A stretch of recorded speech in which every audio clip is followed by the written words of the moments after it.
this is Lady Boulay, and I hope you're having a most marvelous day. Thank you for your support. Thank you for subscribing to the channel. Thank you for your thumbs up, for your comments, and thank you for sharing the videos. Thank you for all you do to support the channel. Well, I'm getting so much feedback from my single moms videos that I thought I would add this one on to it. Why isn't there any complaining when black women marry black men with children? How come we don't see all this social media kerfuffle over that? Because that is the most likely scenario. But we don't ever see that. We don't see black women on social media complaining about black men having children. And they have multiple baby mamas just like the women have multiple baby daddies. We just saw the video with a guy with 7 children that he was complaining because he wasn't going to be responsible for them. Now, he might at some point go and marry somebody. Now, look at the challenge that would be for the woman that he would marry. But nobody would sympathize with her. They would think that, oh, she got a great catch. Question is, did she? In modern times, we're kind of doing things backwards. In ancient times, people married very young for the reason that marriage was valued, family was valued, and children were important. Children were considered a part of your wealth. But in modern times, it seems like we don't value family as much and certainly don't value children as much. But this whole thing about shaming women is not new. Most black people were brought up in the church, as was I, and we all know the story of the men that brought the woman to Jesus. They said she had been caught in the act of adultery, so they were peeping outside her window trying to see what she was doing. And they said that the law of Moses said if a woman is caught in the act of adultery, the law says to stone her. And what do you say? They were trying to trap Jesus, trying to prove that he wasn't who he said he was. So they kept demanding to know what they should do with that woman. And being the kind of men that would do something like that, they wanted Jesus to tell them to stone her to death. But Jesus wasn't about to fall for that okie doke. And the scripture says Jesus just stooped down and started writing on the ground. It doesn't say what he was writing, but he wrote something. And then he looked up at those men and says, "He without sin cast the first stone." So in other words, if you ain't never done nothing, you chunk the first rock. And then Jesus stooped down and started writing some more. So he was calling the roll on them. So after Jesus gave them permission to stone the woman, since they hadn't done anything, one by one they started slinking away till only Jesus and the woman were left. And Jesus asked the woman, "Where are your accusers? Did even one of them condemn you?" She said, "No, Lord." He said, "Neither do I. Go and sin no more."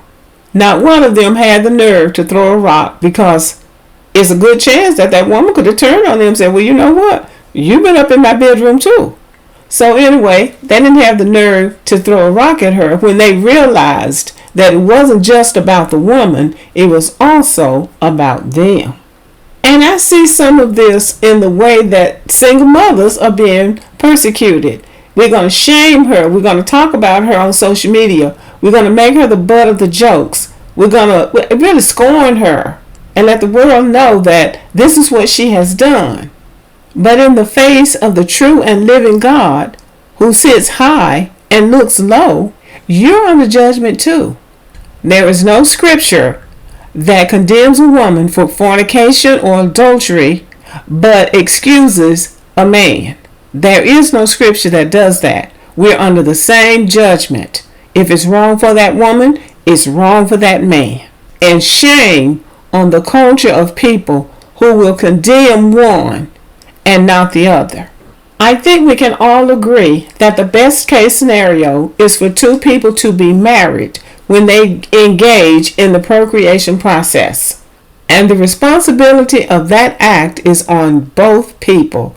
And if you do not want to bear the responsibility of your behavior, you should not engage in it. And the Black American society should stop making the villain out of the woman and coddling the man and telling him it was her responsibility because she shouldn't have laid down and opened her legs to him. Well, he shouldn't have laid down with her either. And another thing is, A lot of these men who are talking who may not have children, and I'm just wondering if these men even like women to start with.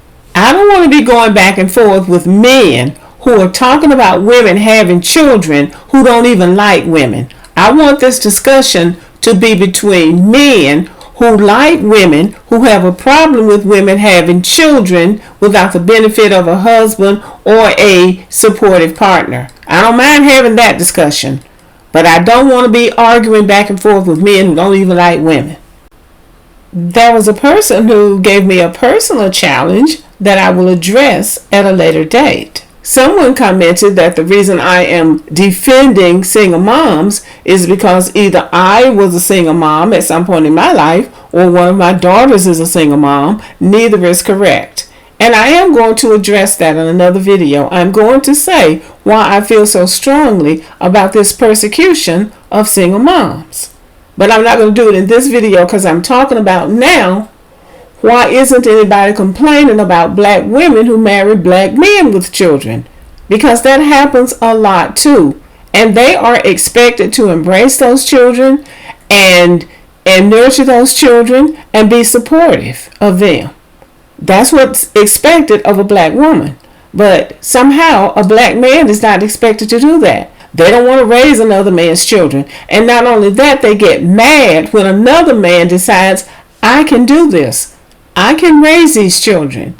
I can nurture these children, love these children, mentor these children, and treat them like my own, even though they're not my biological children.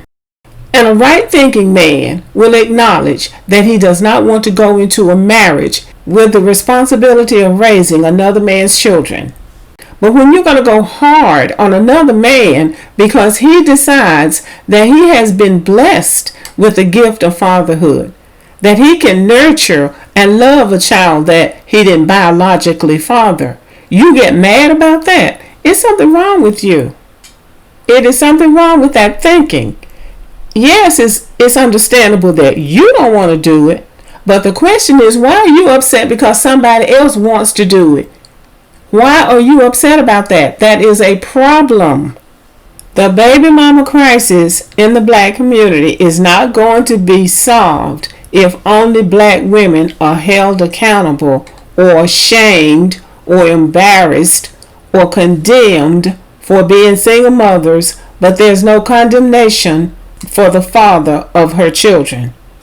Our problems will not be solved in this community if everybody is not being held accountable and being responsible for their behavior. You do not get a pass if you are a man. Black children need their fathers just like they do their mothers.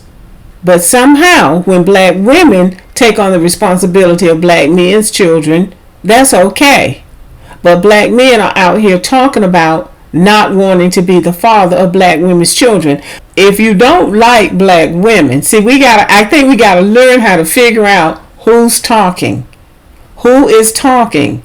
Is it black men who really like women and who are concerned about the problem in the black community? That would be one thing. But is it men who don't like black women and who find themselves or who fancy themselves in competition with these women who are having babies with these men?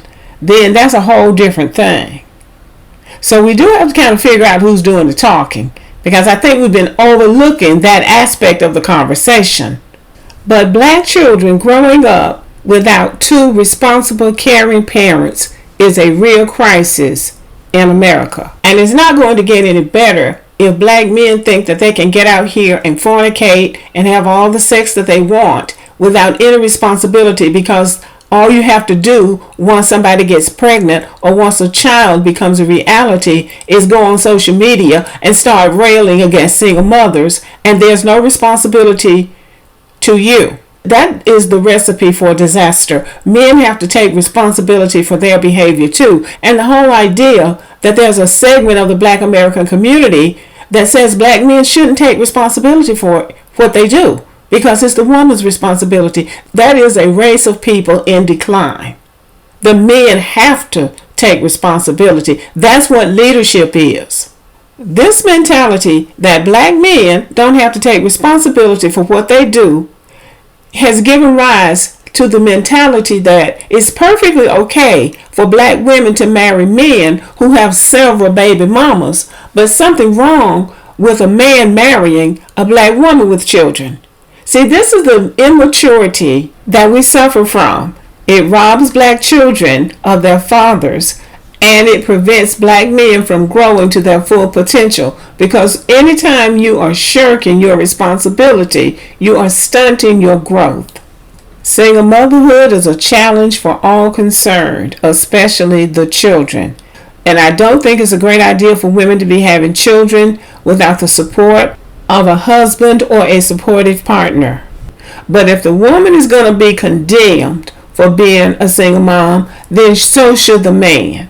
That is where I don't believe that it is right to condemn the woman for being a single mother, but not condemn the man for being a single father.